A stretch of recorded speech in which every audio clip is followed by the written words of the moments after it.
My name is Audrey. Most people think graduation is a day for family celebration. For me, it was the day I finally realized exactly where I stood. 3 weeks before the ceremony, my parents looked me in the eye and told me they weren't coming. They had booked a luxury resort trip with my sister instead. They said she was stressed and needed a break. They didn't even ask how I felt about graduating alone. I didn't cry. I didn't beg them to change their tickets. I didn't scream. I simply made a decision. When the big day came, the cameras were rolling. The ceremony was being live-streamed. My parents were watching from their hotel room, expecting to see me walk across the stage alone. They expected my success to look lonely. But they were wrong. When the announcer called for the family who had supported me through everything, the spotlight didn't land on empty chairs. It landed on 2 people who actually loved me. And as the crowd cheered, my parents realized something terrible from thousands of miles away. They realized they had been replaced. And the whole world was watching. But before I tell you how everything flipped, like and subscribe, drop a comment. Where are you watching from? My name is Audrey. I am 22 years old, and I live in a quiet suburban town in America. To understand why I didn't cry when my parents skipped my graduation, you have to understand the house I grew up in. You have to understand the invisible lines that were drawn on the floor the day I was born. In most families, love is supposed to be like sunshine. It's supposed to shine on everyone equally. But in my house, love was like a spotlight. And the person controlling the spotlight was my mother, and the only person she ever pointed it at was my sister, Chloe. I was the background child. I don't mean that I was abused in a way that would leave bruises. I wasn't beat. I was fed. I had clothes. If you looked at our family from the outside, you would see a perfectly normal suburban life. You would see a nice house with a 2-car garage. You would see family vacations to the beach. You would see Sunday dinners. But if you lived inside that house, you would feel the coldness. You would feel the silence that surrounded me, compared to the noise and warmth that surrounded Chloe. Chloe was 2 years older than me. From the moment I can remember, she was the center of the universe. She was louder, she was more demanding, she was sensitive. That was the word my parents always used. SHH, be quiet, Audrey, your sister is feeling sensitive today. Don't upset Chloe, you know she's sensitive. Sensitive was a code word. It meant that Chloe's feelings were the most important thing in the world, and my feelings didn't matter at all. I remember a specific Saturday when I was 6 years old. It was summer. The air was hot and sticky. My dad had bought us new bicycles. Well, that's not exactly true. He had bought Chloe a new bicycle. It was pink and shiny. It had white tassels on the handlebars and a white basket on the front. It was beautiful. My new bike was Chloe's old one. It was rusted on the chain. The seat had a tear in it. The paint was scratched. I didn't complain. I was 6. I was just happy to have a bike. I remember running out to the driveway, excited to ride. But then the drama started. Chloe looked at her brand new, shiny pink bike. She looked at the tassels, and then she started to scream. "It's the wrong pink," she wailed. She threw herself onto the concrete driveway. "I wanted hot pink. This is baby pink. It's for babies. I hate it." My mom came running out of the house like the house was on fire. My dad dropped the wrench he was holding. "Oh, honey, don't cry," my mom said, crouching down next to Chloe. She stroked Chloe's hair. "It's a beautiful bike. It's the best one they had." "I hate it," Chloe screamed, kicking the tire of the new bike. "Take it back. I won't ride it." My dad looked stressed. He wiped sweat from his forehead. "Chloe, sweetie, the store is closed now. Just try it. It cost a lot of money." "No," Chloe yelled. I stood there holding the handlebars of the rusty hand-me-down bike. I was waiting for them to look at me. I was waiting for them to say, "Audrey, how is your bike? Are you ready to ride?" They never looked. I got on my bike. I was small and the bike was a little too big for me. I started to pedal down the driveway. I wanted to show them I could ride. I wanted them to see me. I gathered speed.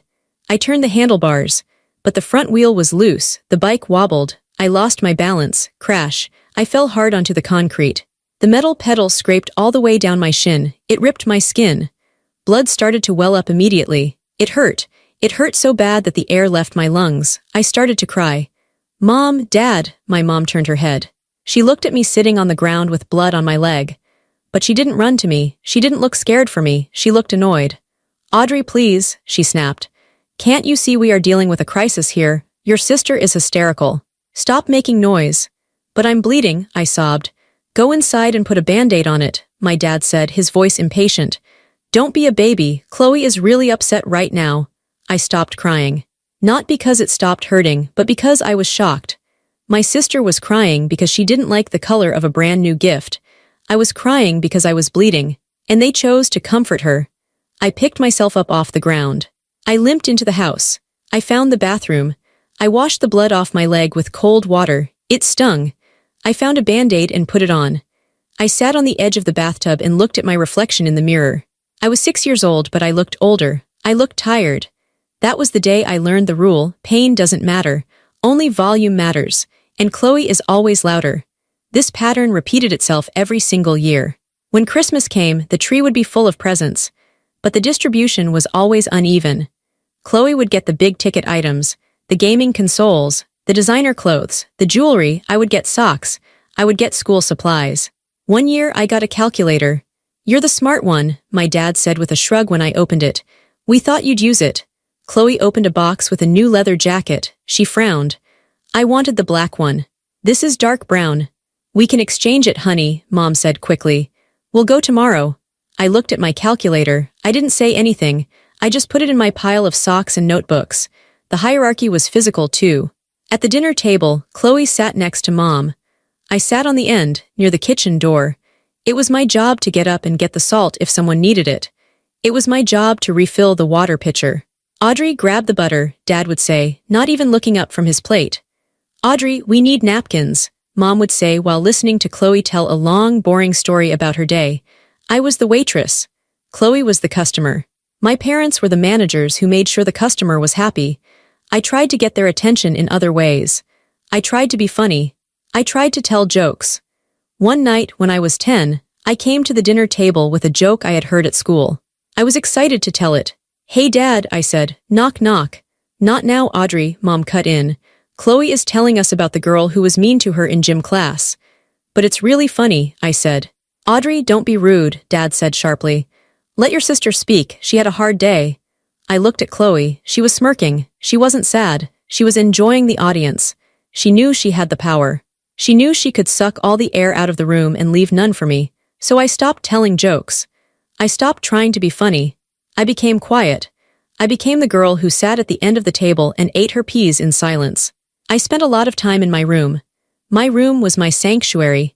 It was the only place where I didn't feel like a second-class citizen. I read books. I wrote stories. I created worlds in my head where I was the main character. In my stories, I was a princess, or a warrior, or a spy. I was important. People listened to me. But then I would have to open my door and walk back out into the real world. The worst part wasn't the big events. It was the daily, small erosions of my self-worth. It was the way Mom would brush Chloe's hair for 20 minutes, talking softly to her, braiding it carefully. But when I asked for help with my hair, she would hand me the brush and say, "You're big enough to do it yourself." It was the way Dad would go to every single one of Chloe's soccer games, even though she mostly stood on the field and picked grass. But when I joined the debate team, he never came to a single match. "Debate is boring, Audrey," he told me. "It's just people arguing. I get enough of that at work." "But I'm the captain," I said. "That's nice," he said, turning back to the TV. I learned to carry everything alone. I learned that if I wanted something done, I had to do it myself. I learned that if I was sad, I had to comfort myself. By the time I was 12, I was basically an adult. I did my own laundry. I made my own lunches. I kept track of my own dentist appointments. My parents bragged about this to their friends. "Audrey is so easy," they would say at parties. "She's on autopilot. We never have to worry about her." They said it like it was a compliment, but it felt like an insult. It felt like they were saying, "Thank goodness we don't have to waste any energy on her. We need all of it for Chloe." I remember looking at other families and feeling confused. I saw my friend Sarah's mom hug her for no reason. I saw Sarah's dad carry her backpack when she was tired. I asked Sarah once, "Do you have to pay your parents back when they buy you clothes?" Sarah looked at me like I was crazy. "What? No, they're my parents." "Oh," I said, I thought that was normal." It wasn't normal. None of it was normal, but it was my life, and I was stuck in it. I was the ghost in my own house. I was the extra in the movie of Chloe's life. And I was starting to realize that no matter what I did, no matter how good, or smart, or quiet I was, the script was never going to change. As I transitioned from a child into a teenager, the dynamic in the house didn't get better. It got sharper, it got more expensive, and the consequences became more painful. High school is a time when you are supposed to figure out who you are. For me, high school was a 4-year confirmation that I didn't matter. Chloe was 2 years older, so we were in high school together for 2 years. Those 2 years were hell. Chloe was popular, but in a messy way. She was always in the middle of some drama. She was breaking up with boys, or fighting with her best friends, or getting in trouble with teachers for talking in class. Every night at the dinner table, it was the Chloe show. "Mom, you won't believe what Jessica said to me. Dad, I need $80 for a new dress for the dance because I hate all my old ones. The teacher is so mean, she gave me a C just because I didn't turn in the homework." My parents ate it up. They were obsessed with her life. They spent hours counseling her, reassuring her, giving her money. Meanwhile, I was quietly excelling, and nobody cared. I remember my sophomore year. I had worked incredibly hard on a science fair project. I had spent months growing bacteria cultures in the garage. I had built a display board that was perfect. I had rehearsed my presentation until I could say it in my sleep. The science fair was on a Thursday night. 2 days before the fair, I reminded my parents. "Hey guys," I said, "don't forget, Thursday night, 7 p.m., in the gym, my project is in row 4. My dad looked at his calendar on the wall. He frowned. "Thursday," he said. "Yes," I said. My stomach tightened. I knew that look. "Thursday is the night Chloe wants us to take her to that concert," Mom said. "The tickets were her birthday present." "Remember, but the concert doesn't start until 9, I argued. "The science fair is at 7, you could come for 30 minutes and then go." My mom sighed. It was a long, dramatic sigh. "Audrey, it's an hour drive to the concert venue. We want to get dinner beforehand. We want to make it a special night for your sister." "So you're not coming?" I asked. "We can't be in 2 places at once," Dad said. "Bring your ribbon home. We'll look at it then." "If I win a ribbon," I said softly. "You'll do great," Mom said, waving her hand. "You're so smart, you don't need us holding your hand." I went to the science fair alone.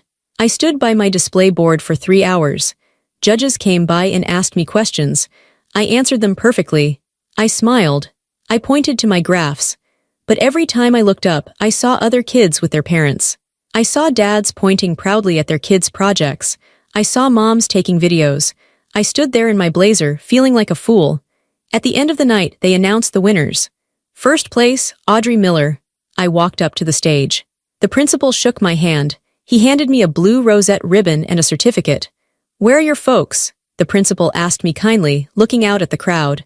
"I want to shake your dad's hand." I felt my face burn with shame. I had to lie. I couldn't tell the truth. I couldn't say they are eating appetizers at a restaurant before my sister's concert. "They're sick," I lied. "Stomach flu, both of them." "Oh, that's a shame," the principal said. "Well, tell them congratulations." I drove myself home. I put the blue ribbon on the kitchen counter. When my parents got home at 1 a.m., they didn't even notice it. They were too busy talking about how much fun the concert was and how cute Chloe looked. The ribbon sat there for 3 days until it got moved to a pile of mail and eventually thrown in a drawer. They never asked me about the fair. Not once. That was the pattern. My successes were invisible. Chloe's failures were emergencies. The financial difference was the most insulting part. When Chloe turned 16, my parents bought her a car. It wasn't a brand new car, but it was a nice, reliable sedan. They put a big red bow on it. They took pictures of her screaming with joy in the driveway. "We want you to be safe," Dad said, handing her the keys. "We want you to have independence." 2 years later, I turned 16. I got my license on my birthday. I came home, holding the plastic card, feeling a tiny spark of hope. Maybe I would get a car too. Or maybe just permission to use the family car. There was no car in the driveway. "Good job on passing the test," Dad said. He was reading the newspaper. "So, can I drive to school now?" I asked. Dad laughed. "Drive what? I need my truck for work. Your mom needs her car." "What about Chloe's car?" I asked. "She's at college. She didn't take it." "Chloe might need it when she comes home for weekends," Mom said. "We don't want you putting miles on it. It's her car." "So how do I get to school?" I asked. "The bus," Dad said. "Or you can walk. It's only 2 miles." "But Chloe got a car," I said. The unfairness was choking me. "You bought her a car." "We had more money then," Dad lied. I knew it was a lie. He had just bought a new boat. "Times are tighter now, Audrey. Don't be ungrateful. We feed you. We house you." Ungrateful. That was their favorite word for me whenever I pointed out the inequality. So I got a job. I worked at a diner on weekends and after school. I saved every penny. I bought a rusted, 20-year-old hatchback from a neighbor for $800. It smelled like wet dog and the heater didn't work. My parents hated it. That thing is an eyesore in the driveway, Mom complained. Park it on the street. So I did. I parked my car on the street while Chloe's car sat in the garage, collecting dust, waiting for her to come home once a month. The final blow of my high school years, the one that really hardened my heart, was the college essay. I wanted to get into a good university. I knew my parents weren't going to pay for it. They had spent their college fund on Chloe's tuition at a private liberal arts college where she was currently failing 2 classes and majoring in general studies. I needed a scholarship. I needed a full ride. There was a statewide essay contest. The prize was a full scholarship to the state university. It was prestigious. It was competitive. I spent 3 months writing that essay. The topic was overcoming adversity. I wrote about growing up in the shadow. I didn't name names, but I wrote about the feeling of being invisible. I wrote about the science fair. I wrote about the rusted bike. I poured my soul onto the paper. It was the best thing I had ever written. I printed it out. I left it on the dining room table to proofread it one last time before submitting it. The next day, I came home from school. I walked into the kitchen. My mom was sitting at the table with Chloe, who was home for the weekend. They were reading my essay. My heart stopped. "What are you doing?" I asked. Chloe looked up. Her eyes were red. She was crying. "How could you write this?" Chloe sobbed. She waved the paper at me. "You make me look like a monster. You make Mom and Dad look like bad parents." It's just an essay," I stammered. "It's about my perspective." My mom stood up. She was furious. Her face was tight with anger. "This is a betrayal, Audrey," Mom spat. "Airing our dirty laundry, telling strangers that we don't love you. How dare you?" "It's the truth," I yelled. It was the first time I had raised my voice in years. "It's how I feel." "It is selfish," Mom yelled back. "If you submit this, you will humiliate your sister. You will humiliate this family." She took my essay. She ripped it in half. Then she ripped it again. "You are not submitting this," Mom said. "Write something else. Write about, I don't know, write about volunteering, but you are not submitting this garbage." I stood there, watching the pieces of my hard work flutter to the floor. I wanted to scream. I wanted to break something. But I knew it wouldn't matter. They didn't care about my scholarship. They cared about their image. They cared about Chloe's feelings. I didn't submit the essay. I wrote a generic one about working at the diner. It was fine. It was boring. I didn't win the scholarship. I got into the university anyway based on my grades. But I didn't get the full ride. I had to take out loans. I had to work 2 jobs. When I moved into my dorm room freshman year, nobody helped me. Chloe had moved in 2 years prior. My parents had rented a U-Haul. They had spent the whole weekend setting up her room, buying her matching bedding, hanging curtains, filling her mini fridge. For me, "We're busy this weekend," Dad said. "You have your little car. You can fit your clothes in there." I drove myself to college. I carried my boxes up 3 flights of stairs alone. I set up my bed alone. I sat on the bare mattress in the empty room and looked out the window. I saw other parents hugging their kids in the parking lot. I saw moms crying. I saw dads handing their daughters tool kits and mace. I had nothing. I had my loans. I had my old car. And I had the burning, cold realization that I was an orphan with living parents. I swallowed the disappointment. It was a familiar taste by now. It tasted like ash. I told myself it's okay. I'll succeed anyway. I'll show them. I'll graduate with honors. I'll make them proud. I was so stupid. I still wanted their approval. Even after everything, I still thought there was a finish line where they would finally clap for me. I didn't know yet that the finish line kept moving. I didn't know that even on my graduation day, the day I had worked 4 years for, they would find a way to take the spotlight away from me one last time. But that was coming. The ultimate betrayal was just around the corner. And this time, it wouldn't just hurt me. It would destroy us. 3 weeks. That was all the time I had left before the ceremony. I had already bought my cap and gown. I had ironed the sash. I had reserved a table at a nice restaurant for a celebratory lunch afterwards. I was going to pay for it myself, of course, but I wanted us to be together. It was a Tuesday evening when I called them to finalize the logistics. I wanted to know what time they would be driving down so I could meet them at their hotel. I dialed the house phone. Mom picked up on the 3rd ring. "Hello," she sounded distracted. I could hear the TV in the background. "Hey Mom, it's Audrey," I said, trying to keep my voice cheerful. "Oh, hi Audrey." Her tone didn't lift, it went flat. "I'm just calling to check on the plan for graduation weekend," I said. "I wanted to know if you guys booked the hotel near campus or if you're staying further out." There was a silence on the other end, a long, heavy silence. "Mom," I asked. "Audrey," she started, and I knew. I knew instantly from the tone of her voice. It was the same tone she used when she told me they couldn't come to my play, or my award ceremony, or my birthday dinner. "Audrey, listen," she said.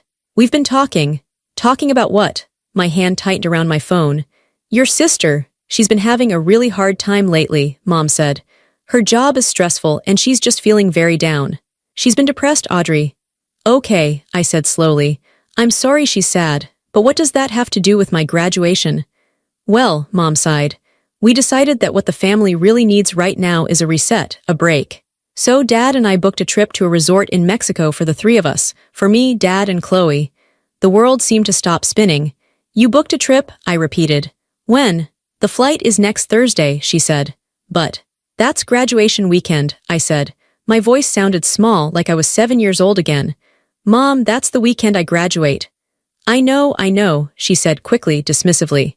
But the dates for the resort were non-negotiable. It was a special package. "And frankly, Audrey, we just thought you would understand. You're always so capable. You know how fragile Chloe is right now. She needs this sun and relaxation." "We all do." My dad picked up the extension line. He must have been listening. "Audrey," Dad's voice was gruff. "Look, don't make your mother feel guilty. This trip is important for the family's mental health. Chloe is really struggling." "I'm graduating from college," I said. I felt tears pricking my eyes, but I refused to let them fall. "I am the first person in this family to get a degree. And you're going to a resort." "It's just a ceremony, Audrey," Dad said. "It's sitting in a hot stadium for 3 hours listening to boring speeches. We can celebrate with you when we get back. We'll do a dinner or something." "You won't be back for 2 weeks," I whispered. "We sent a card," Mom said. "Look, we have to go, we're packing, just have a good day, okay? Call us next week." "They didn't even ask," I said to the empty air in my apartment. "They didn't even ask if I was okay." I realized then that they hadn't just double-booked, they had made a choice. They looked at my biggest achievement, and they looked at a vacation with my sister, and the vacation won. I wasn't even in the competition. I hung up the phone. I sat on my couch in the dark. I waited for the sobbing to start. I waited for the rage, but it didn't come. Instead, a strange calm washed over me. It was a cold, metallic feeling. It was the sound of a lock clicking shut. For 22 years, I had been begging for a seat at their table. I had been trying to earn my ticket into their family. But tonight, they had made it perfectly clear. I wasn't invited. And if I wasn't invited to their family, they were no longer entitled to mine. I stood up. I wiped a single tear from my cheek, and I picked up my phone again. I had one best friend, Sarah. We had met freshman year in the dorms and had been inseparable ever since. Sarah knew about my family. She had seen the way they ignored my calls. She had seen me cry on my birthdays when they forgot to send a card. Sarah's parents, Mr. and Mrs. Miller, were the opposite of mine. They were loud, warm, and present. They drove 5 hours just to have lunch with Sarah on a random Tuesday. They sent care packages with cookies for both of us. I dialed the Miller's house number. I knew Sarah was there for the weekend visiting them. "Hello," Mrs. Miller answered. Her voice was cheerful. "Hi, Mrs. Miller, it's Audrey," I said. My voice cracked. I couldn't help it. The calmness was breaking a little now that I heard a kind voice. "Audrey, how are you, sweetie? Are you excited for the big day?" That broke me. I let out a sob. "Audrey, what's wrong?" Her voice instantly shifted to pure concern. "Honey, what happened?" I told her everything. I told her about the phone call. I told her about the resort in Mexico. I told her that my parents were choosing a tan over my diploma. I didn't try to make it sound better than it was. I just laid the ugly truth out on the table. "I'm going to be alone," I choked out. "I'm going to walk across that stage and nobody is going to be there for me." There was silence on the line for a moment. But it wasn't the heavy, dismissive silence of my mother. It was a silence filled with shock and anger. "Oh, honey," Mrs. Miller said softly. I heard her put the phone down on the counter. "Bob, Sarah, come here," I heard shuffling, and then I was on speakerphone. Sarah and Mr. Miller were there too. They made me repeat the story. "That is unconscionable," Mr. Miller said, his voice deep and angry. They are abandoning you for a vacation." "Yes," I whispered. "Well," Mrs. Miller said. Her voice was firm. It had a steeliness to it that I had never heard before. "You are not going to be alone, Audrey. Absolutely not." "We're coming," Sarah said immediately. Obviously I was coming, but now we're all coming. "But, you guys have limited tickets," I said. "You have your own family coming for Sarah." "We have extra tickets," Mrs. Miller said. "And even if we didn't, we would stand in the parking lot and scream your name." Then Mrs. Miller said something that changed my life. "Audrey, listen to me. Family isn't just whose DNA you have. Family is who shows up. If your parents are too foolish to see what an incredible young woman you are, that is their loss. A massive loss. We would be honored to sit in those seats and claim you as ours for the day, if you'll have us." I felt fresh tears running down my face, but these weren't sad tears. They were relief. "You'd really do that?" I asked. "Try and stop us," Mr. Miller said. "We're bringing the big camera. We're going to embarrass you with how loud we cheer." For the first time in my life, I didn't feel like the background child. I didn't feel like the inconvenience. I felt chosen. I wiped my face. "Okay," I said. "Okay, thank you." "Don't thank us," Mrs. Miller said. "We love you, kiddo. Now get some sleep. We've got a graduation to plan." I hung up the phone and looked around my quiet apartment.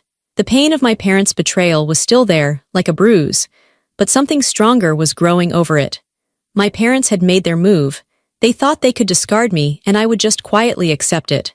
They thought I would be sitting there alone, sad and invisible. But they didn't know about the Millers. And they definitely didn't know what I was planning next, because I wasn't just going to let the Millers sit in the audience. I had a special role for them. And when my parents turned on the live stream from their hotel room in Mexico, they were going to get the shock of their lives. While my parents were busy booking flights to Mexico and buying swimsuits for Chloe, they were missing the biggest development of my life. Because they never asked me about my day, and because they never asked me about my classes, they had no idea what I had actually been doing for the last 2 years. They thought I was just studying textbooks and taking exams. They thought I was an average student getting an average degree. They were wrong. During my junior year, I had taken a creative writing seminar. It was supposed to be an easy elective, but the professor, Dr. Aris, saw something in my work. He pulled me aside one day after class. "Audrey," he said, holding my final paper, "this isn't just an assignment, this is a voice. You have a voice." He connected me with an internship at a major digital media company in the city. I didn't tell my parents. I knew what they would say. They would say it was a waste of time. They would say I should focus on getting a real job with benefits so I wouldn't be a burden on them. So I did the internship in secret. I worked nights. I worked weekends. I wrote scripts. I edited content. And 6 months ago, one of my projects, a documentary series about hidden poverty in wealthy suburbs, was picked up for development. It was huge. The company didn't just want to buy the script. They wanted to hire me. They offered me a full-time position starting the Monday after graduation. The starting salary was more than my dad made. I wanted to tell them. God, I wanted to tell them so bad. When I got the offer letter, I almost called my mom. I wanted to hear her say, "Wow, Audrey, we are so proud of you." But then I remembered the resort. I remembered the mental health break for Chloe. I remembered that my success would only be seen as a threat to Chloe's insecurity. If I told them I had a high-paying job, they wouldn't celebrate. They would feel guilty that Chloe was still unemployed. They would tell me to keep it quiet so I didn't upset her, so I kept it to myself. 2 weeks before graduation, the dean of the university called me into his office. "Audrey," he said, smiling, "we have been contacted by the media company you're working with. They want to make a donation to the department in your name, and they want to announce your hiring publicly at the graduation ceremony. It's a showcase of our department's success." I sat in the leather chair, stunned. "Publicly?" "Yes," the dean said. "During the conferral of degrees, it's a special honor. We usually reserve this for the valedictorian, but your achievement is unique. We want to highlight you." He looked at his clipboard. "Now, I see here we have your parents listed as your guests, Mr. and Mrs. Hart. We will want the camera to pan to them when we make the announcement. We want to capture their reaction. Is that okay?" I looked at the dean. I looked at the name, Mr. and Mrs. Hart, on the paper.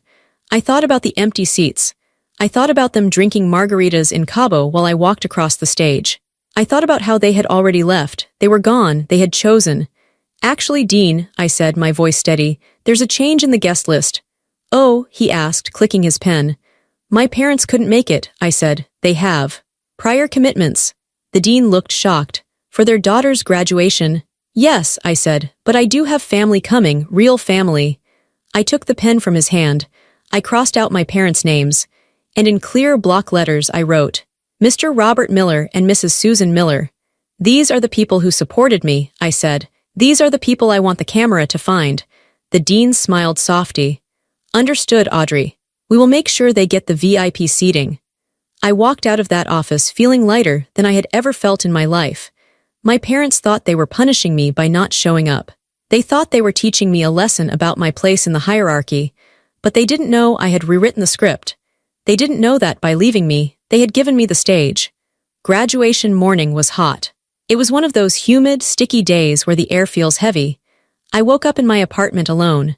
My roommates had already left to meet their families for breakfast. The apartment was quiet. Usually, this silence would have made me cry. I would have imagined my mom making pancakes or my dad pacing around in his suit. But today, the silence felt like focus. It felt like the quiet before a battle. I put on my dress. I put on my gown. I adjusted the cap in the mirror. I looked at myself. I didn't look like the scared little girl with the rusty bike anymore. I looked like a woman who survived. My phone buzzed. It was a text from Mom. "Thinking of you today. Hope the ceremony isn't too long.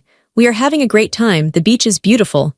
Chloe is finally relaxing. Send us a pic. Love, Mom. No congratulations. No, I'm sorry we aren't there. Just a request for a picture and an update on Chloe's relaxation." I didn't reply. I turned my phone off. I drove to the stadium. The parking lot was a sea of families. There were balloons, flowers, signs. I walked through the crowd, head high. And then I saw them. Standing near the entrance, holding a massive bouquet of yellow sunflowers, my favorite, were the Millers. Mr. Miller was wearing a suit and tie, sweating in the heat but smiling ear to ear. Mrs. Miller was wearing a beautiful blue dress. Sarah was holding a blowhorn. "Audrey," Sarah screamed, blasting the horn.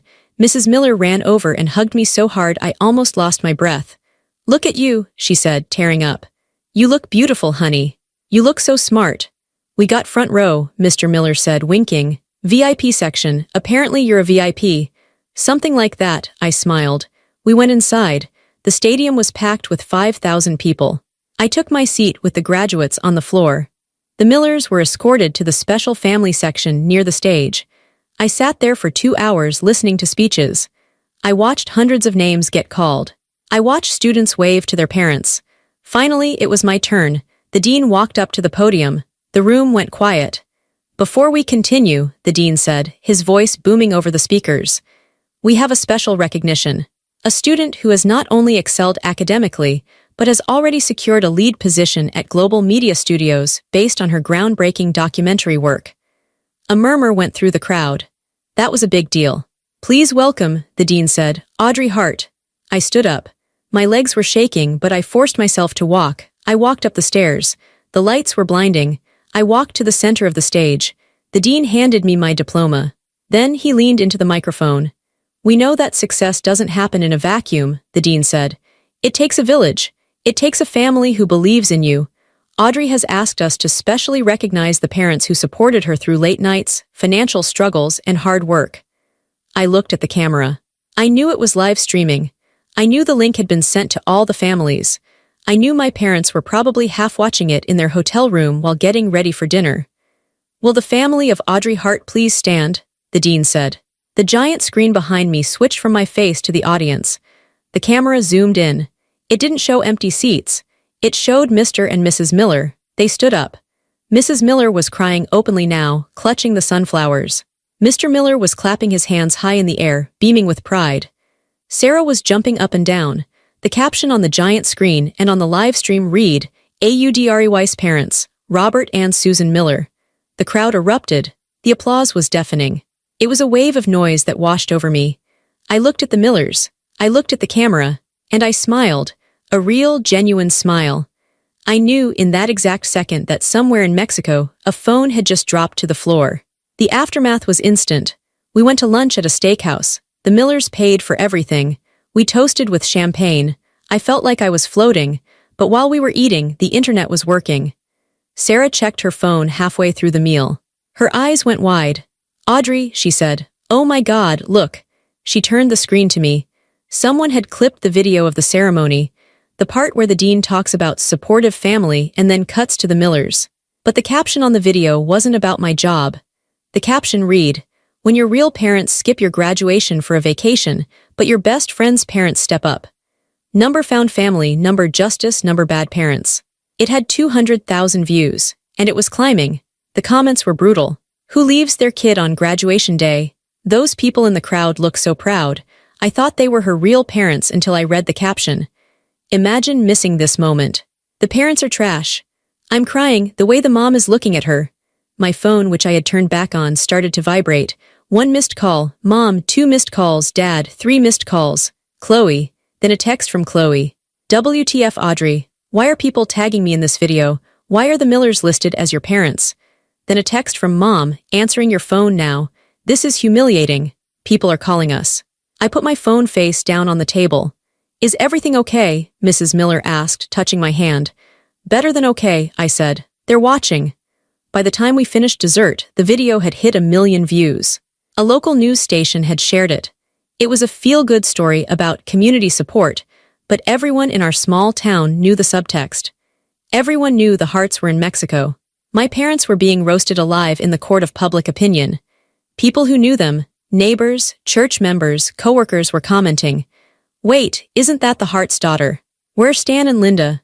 I saw Linda post a picture from Cabo yesterday, they skipped it. Wow, just wow." My dad left a voicemail. I listened to it in the bathroom.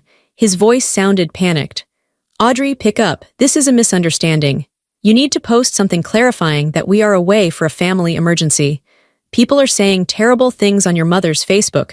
Fix this. A family emergency. He wanted me to lie. He wanted me to cover for them again. He wanted me to be the good daughter who cleaned up their mess." I looked at myself in the bathroom mirror. I thought about the rusty bike. I thought about the science fair. I thought about the empty seat at the dinner table. I deleted the voicemail. I walked back out to the table. "Ready to go?" I asked the Millers. "Ready," Mr. Miller said. "We're so proud of you, Audrey." "I know," I said. "I finally know what that feels like." My parents cut their trip short. They flew back 2 days early.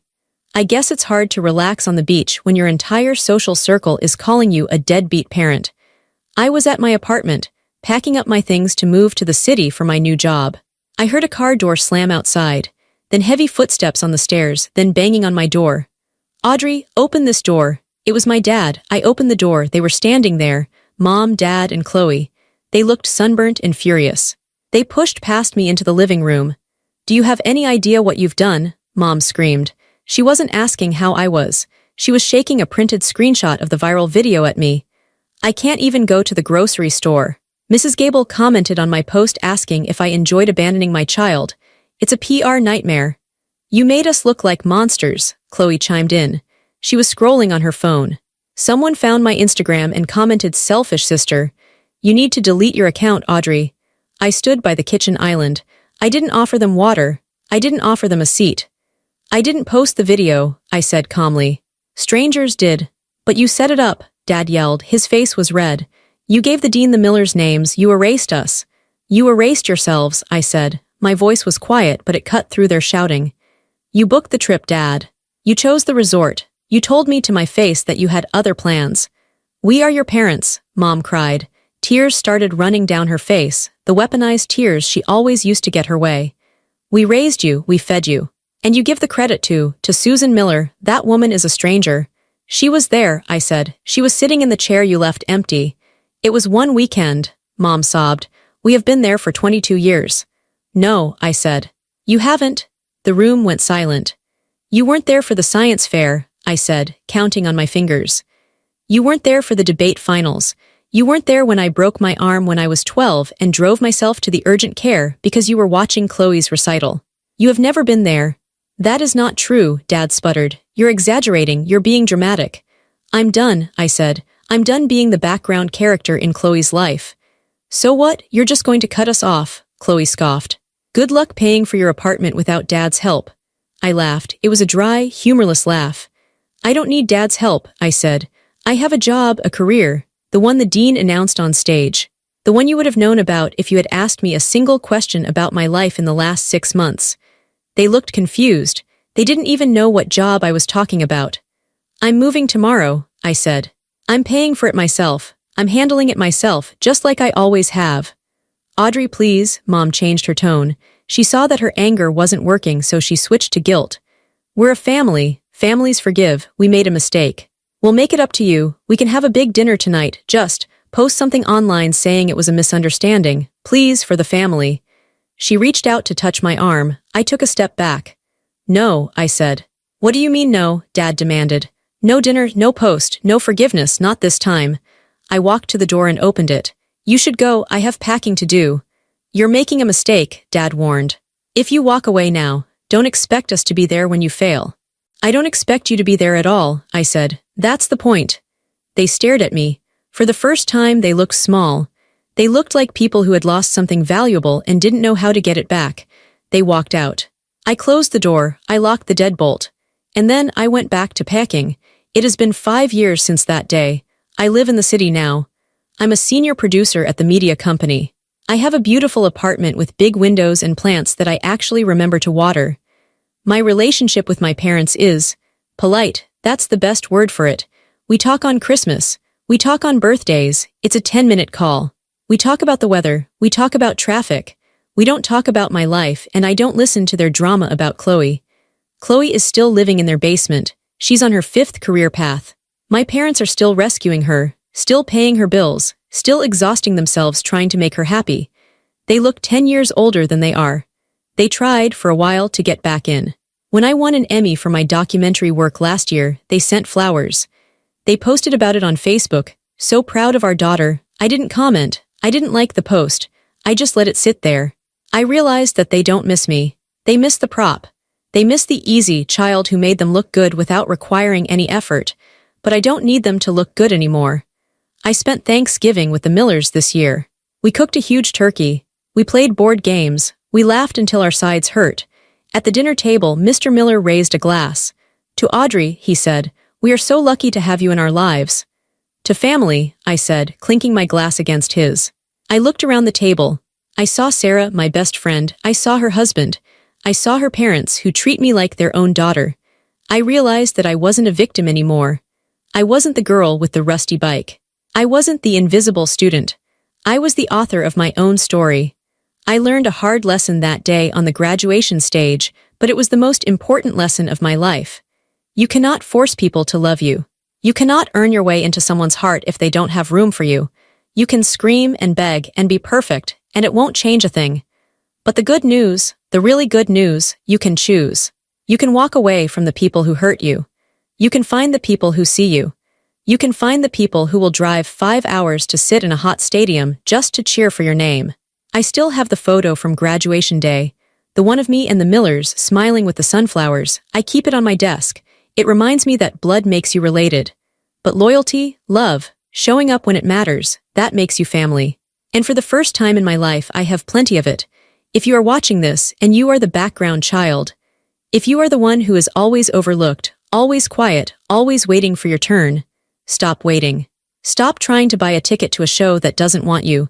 Pack up your things. Open the door, and go find the people who will clap for you. They are out there, and they are waiting to meet you. My name is Audrey, and I finally chose myself.